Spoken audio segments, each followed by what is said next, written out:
예, 링컨의 마크입니다. 자, 오늘은 우리가 면접 스타디에서 이제 여러 가지 실전 면접을 연습하고 있는데 위메프 면접 보는 친구들이 있어서 유통산업 얘기하다가 제가 아마존에 대해서 좀 얘기를 해드릴까 하거든요.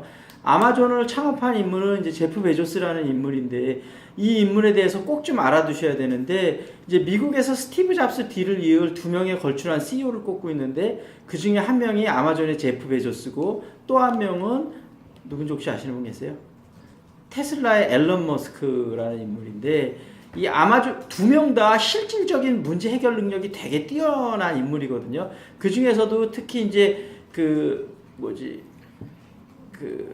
테슬라 CEO 같은 경우는 비저너리 CEO로 되게 비전 같은 걸 되게 잘 주면서도 하는 인물로 유명하고, 그다음에 아마존의 제프 베조스 같은 경우는 시장을 보는 안목이 되게 뛰어나고 굉장히 냉철하면서도 정확한 시장 분석을 통해서 실질적인 문제 해결 능력을 해내는 걸로 유명한 인물이거든요. 근데 아마존이 사실은 처음에 이제 책을 유통하는 걸로 온라인으로 시작을 해서 거의 10년 동안 흑자를 못 냈어요. 그래갖고 많은 사람들이 과연 아마존이 흑자로 돌아설 수 있을까 그랬는데 이제 거기다 장난감을 같이 이제 유통시키면서 이제 흑자로 돌아섰는데, 아마존이 이제 다시 한번 크게 도약을 하게 된 계기는 어떤 계기냐면, 미국은 땅이 넓다 보니까 사람들이 배송이 굉장히 늦잖아요. 그래서 이게 불만이 있다는 거를 이제 캐치를 한 다음에 어떤 과감한 결정을 내리냐면, 미국의 거점 그 지역을 10개를 선정해서 10개 여기다가 어마어마하게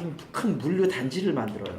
그래갖고 이 물류 단지를 통해서 기존의 업체보다 훨씬 빠르게 배송이 될 수 있는 시스템을 구축해내거든요. 물론 그거를 구축하는데 어마어마한 비용이 들지만 고객들이 가장 원하는 게 그거기 때문에 그거를 해결해 줘야만 어떤 식으로 시장이 성장할 수 있다는 거를 이제 느낀 거죠. 그래서 그거를 만들고 그 다음에 이제 1년에 99불을 내면 무료 배송 서비스를 하는 걸로 해갖고 그 이제 회비를 많이 받아갖고 또 이제 그렇게 내는 걸로 이제 사업 모델을 만들었는데, 그래서 요즘은 신선식품까지 같이 가면서 이제 거기에 워낙 아마존이 이제 워낙 시장을 장악해 나가다 보니까 월마트도 이제 온라인 쪽을 이제 다시 구축을 해서 아까 얘기했다시피 미국의 유통시장을 놓고 두 개 회사가 본격적으로 이제 자웅을 거를 거라고 이제 보거든요. 근데 이제 또 이 제프 베조스의 탁월한 경영력을 볼 수 있는 것 중에 하나가 이제 아마존이 뉴욕 타임스를 인수를 했는데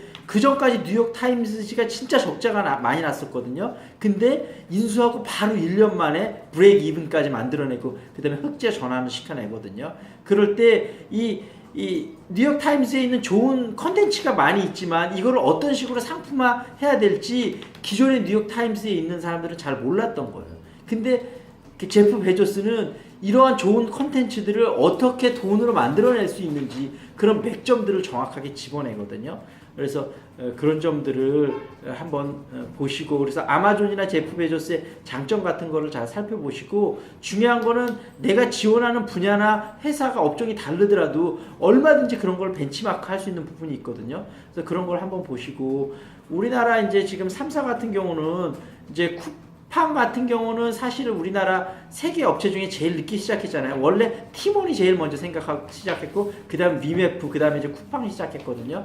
근데 쿠팡 이제 그 CEO가 이제 하버드 대학교 출신인데 머리가 아주 비상한 친구예요. 그래서 이제 쿠팡이 나름대로 이제 제일 늦게 시작하면서도 빠르게 성장하다가 모험을 건 게 이제 자기네들 차를 마련을 해서 이제 직원들을 직접 고용해서 서비스를 하기 시작했잖아요. 근데 그게 사실은 처음에는 적자가 어마어마하게 났었거든요. 근데 이제 버틸 수 있었던 게 알다시피 소프트뱅크의 손정희 회장이 1조 1천억 원 우리나라 벤처 사상의 최고 투자액을 투자를 해줬거든요. 그래서 그걸 실험을 하면서 지금 이제 적자폭이 너무 커지다 보니까 이제 9,900원이나 이런 거를 예전에 다 무료로 했었는데 그런 걸 유료 서비스로 돌렸어요. 그러면서 적자폭이 좀 줄었는데 앞으로 좀, 근데 워낙 지금 이쪽 업계가 출혈 경쟁이 심해서 앞으로 어떻게 될지는 좀 지켜봐야 되는데 그러니까 하여튼 지금 쿠팡 같은 경우도 CEO가 굉장히 능력이 탁월한 인물이라 잘 할 것으로 보는데 어찌됐든 좀 지켜봐야 될 것 같고, 그다음에 위메프 같은 경우는 여러분도 알다시피 허민 대표인데 이제 원래 게임 업체에서 돈을 많이 벌어갖고 이제 그걸 통해서 이제 위메프를 했었고 여기 아까 친구들이 얘기했던 것처럼 가장 좀 본업에 충실한 그런 거거든요. 근데 다른 업체들에 비해서 지금 경쟁에서 좀 뒤처졌는데 어떤 부분을 좀 되살려서 좀 다시 해야 될지 그런 부분은 잘 생각을 해야 될 것 같고 그다음에 팀원 같은 경우는 신현상 대표인가 그 친구도 하버드 대학교 출신인데 제일 처음에 우리나라에서 만들었어요. 그래서 미국에서 하버드대학교 나오고 26살에 우리나라 들어와서 그룹폰을 본따서 팀원을 제일 처음 만들어서 엄청나게 흥행시키고 미국 그룹폰에 팔았는데 완전 그룹폰에서 우리나라 실정을 모르다 보니까 경쟁에 완전 밀려갖고 3위로 떨어졌었거든요. 그래서 자기가 창업한 회사가 저렇게 떨어지는 걸 보고 너무 아쉬워갖고 다시 미국에 있는 헤지펀드들하고 캐피털 자본에 돈을 좀 투자를 받아갖고 다시 그걸 인수를 받아서 한 그게 3년 전인가 그때쯤 돼. 그때서부터 다시 한번 본격적으로 공격적인 마케팅을 들고 나와서 지금 어찌됐든 그렇게 이제 펼치고 있는데 그 세 회사의 장단점을 좀 잘 파악을 좀 해보시면 좋을 것 같아요.